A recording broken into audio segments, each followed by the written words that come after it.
Incredible what Charles Leclerc did. In a season that seemed to be sinking Ferrari, the Monegasque pulled gold out of the mud in Jeddah. Are we watching a rebirth for the Scuderia or just another mirage? Charles Leclerc crossed the finish line in Jeddah with a mixture of relief and amazement. Third place. Podium.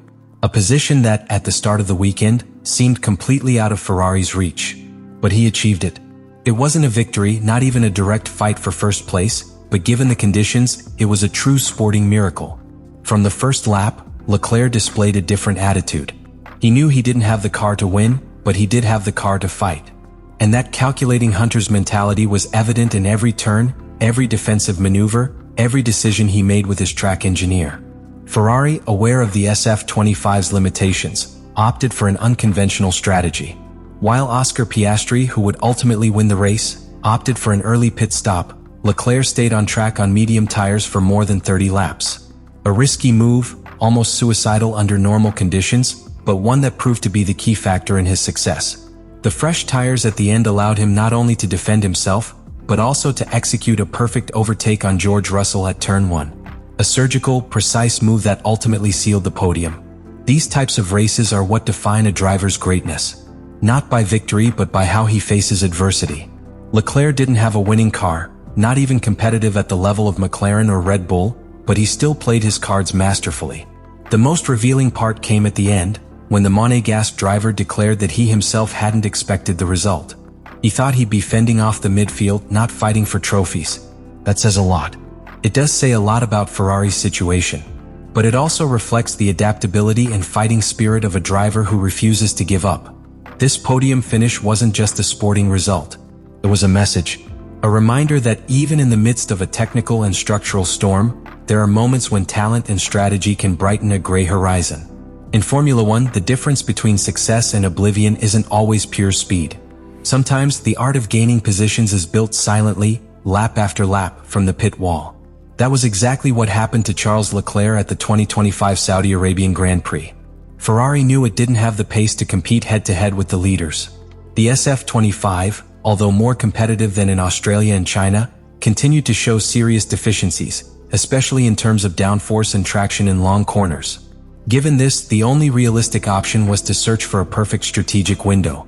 And they succeeded. As McLaren leader Oscar Piastri pitted on lap 20 following the standard strategy, Leclerc and his team decided to do something radical. They stayed on track on medium tires until after 30 laps. This decision was as risky as it was precise. Every extra lap on those compounds was a roll of the dice. Would the tires be destroyed? Would a safety car arrive and ruin everything? Would they maintain their pace? Ferrari gambled and won. The key was to have a tire advantage at the end. A minimal difference, but enough to make the difference when it really mattered. This strategic window gave Leclerc the breathing space he needed to consolidate his pace, manage the pressure from his rivals, and prepare for the key moment of the race, the overtake of George Russell. It was at the first corner where Leclerc, with greater grip, greater confidence, and tires in better condition, executed a surgical maneuver. It wasn't a desperate move, but a planned lap-by-lap attack. His engineer congratulated him over the radio immediately afterward, acknowledging the perfect execution of a plan laid out down to the last detail. Leclerc didn't just defend the podium. He built it. He designed it from behind the wheel, lap after lap, sticking to a strategy that many would have dismissed. This ability to adapt and read the race sets him apart, especially in moments when the machine isn't keeping up. This performance was also a silent declaration from Ferrari. If you can't compete on equal terms based on speed, you can compete based on intelligence. And in Jeddah, that intelligence gave them their first podium of the year. Leclerc's podium in Saudi Arabia was a feat, but also a curtain that fails to hide the most painful technical truth for Ferrari. The SF-25 isn't living up to expectations. And most worryingly, it doesn't even come close to what it promised in pre-season. From the opening laps of the championship, it was clear that this car suffers from a worrying duality. It has competitive moments in the race, where degradation seems relatively controlled, but it completely breaks down in qualifying. This is where it suffers the most, and where the driver's lack of confidence becomes evident. Charles Leclerc has been blunt in his statements. After qualifying in Jeddah, where he finished more than 3/10 off Max Verstappen's pole time, his face clearly showed frustration. He harshly stated that the problem isn't one of performance extraction, but simply that there is no more performance to be extracted. It's a devastating statement that clashes head-on with the optimistic rhetoric of team principal Frédéric Vasseur, who insists there is hidden potential yet to be unlocked. But Leclerc experiences it from the cockpit. And he feels it every time he takes a risk on a fast lap and the car doesn't respond. In qualifying, the SF-25 is unpredictable. It offers no confidence in the rear axle. The balance is fragile, and the setup window is so narrow that any adjustment becomes an all-or-nothing game. In Jeddah, Leclerc confessed that on several occasions he felt like he was heading straight for the wall. That kind of feeling doesn't just affect performance. It affects the driver psychologically. It limits them. It prevents them from pushing the car to the limit. And in modern Formula One, that difference between attacking fearlessly or with caution can mean several positions on the grid. However, in the race, when the tank is full and conditions stabilize, the car becomes more predictable, more docile. This is where Leclerc manages to take advantage, but it's not enough. Because in today's Formula One, starting from the back means losing control of your strategic destiny. And no winning team can afford that. This contrast between Saturday and Sunday reveals a structural flaw in the SF-25's design. An architecture that fails to harmonize performance at all stages of the weekend. The Scuderia doesn't just need more downforce. It needs a more stable platform. A foundation that allows Leclerc and also Hamilton to trust, attack, and perform without having to perform magic every Sunday. The truth is that Ferrari has once again designed a car that forces its star driver to overdrive. And when that happens, the chances of error increase. So does frustration. And the hope of a title fades. Ferrari entered the 2025 season with a clear promise: to regain prominence. The signing of Lewis Hamilton, the overhaul of the technical organization with the addition of Loic Serra, and the visible ambition from Maranello were signs of a team no longer content with second place. But the start of the championship has severely shaken that narrative. The SF-25 debuted with a series of promising innovations, including a new floor concept and more aggressive rear axle geometry. However, the theory never translated into real-world performance. The first major disappointment came after the introduction of the update package in Bahrain. A qualitative leap forward was expected that would reposition Ferrari as a direct contender to McLaren and Red Bull, but the clocks didn't lie. The gap remained practically the same. Charles Leclerc put it bluntly: the improvements didn't work. Or at least they didn't make a difference. Not only did Ferrari not close the gap, but they saw McLaren further consolidate its lead. And that set off alarm bells. Internally, the team faced a delicate technical dilemma. The SF-25's most serious problem isn't its lack of top speed, but rather the behavior of the rear axle. The car tends to dive more than desired, which generates excessive wear on the lower skid plate and directly affects aerodynamic efficiency. When the car touches the ground more than expected, downforce is lost. And when downforce is lost, everything else is lost: stability, traction, pace. The solution isn't simple. A new part or a setup adjustment isn't enough. Ferrari needs to redesign part of the aerodynamic concept to correct this chassis behavior. This is where Loic Serra's work becomes critical. He is the man charged with returning the Scuderia to a competitive technical base. And he will do so, according to reports, with a progressive approach, without falling into the desperation of disrupting the development schedule. Despite the pressure, Ferrari has decided to stick to its original plan. There will be no rush. No parts that are not yet 100% validated will be introduced early.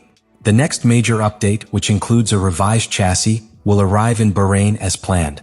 It's a risky decision because every race that passes is a missed opportunity to make up ground, but at the same time, it's a commitment to long-term solidity. The margin for error is minimal. If these improvements don't work as expected, the season could be compromised before the summer break. The title fight would become an unattainable goal, and Ferrari would have to resign itself to fighting for honor and a future. In a sport as cruel as Formula One, it's not enough to promise. You have to deliver. And Ferrari, for now, remains caught between its glorious heritage and a reality that demands immediate answers. After Leclerc's podium in Saudi Arabia, a question is beginning to be repeated in the halls of Maranello and in every corner of the specialized press. Is this a sign of recovery or simply a mirage caused by a one-off strategy?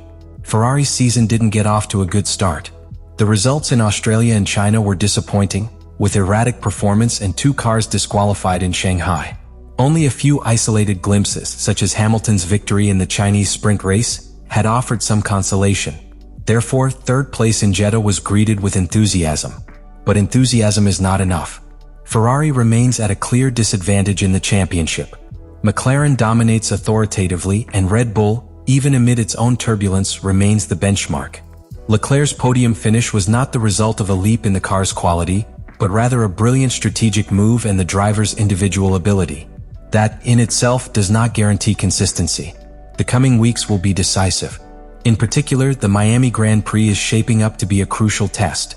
It will be the fourth round of the calendar and the stage where Ferrari plans to introduce the revised floor, an update that could completely change the SF-25's performance.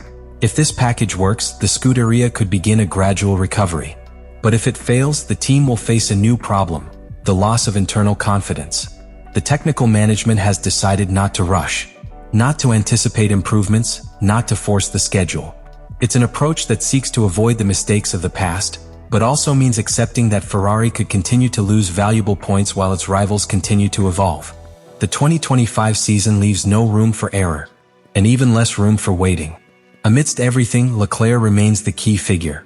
He's proven he can maximize what little the car offers. But even the best driver needs a competitive car to sustain a solid campaign. And now that he's teaming with Lewis Hamilton, the pressure to deliver results has doubled. It's not just about salvaging the season, but proving Ferrari wasn't wrong in its commitment to change. There's still a long season to go. The calendar offers multiple opportunities, but every race without technical progress reduces the real chances of success. Time is the silent enemy, and if Ferrari wants to rewrite history in 2025, it must start in Miami, not after. Charles Leclerc's podium in Saudi Arabia was more than a sporting result. It was a statement.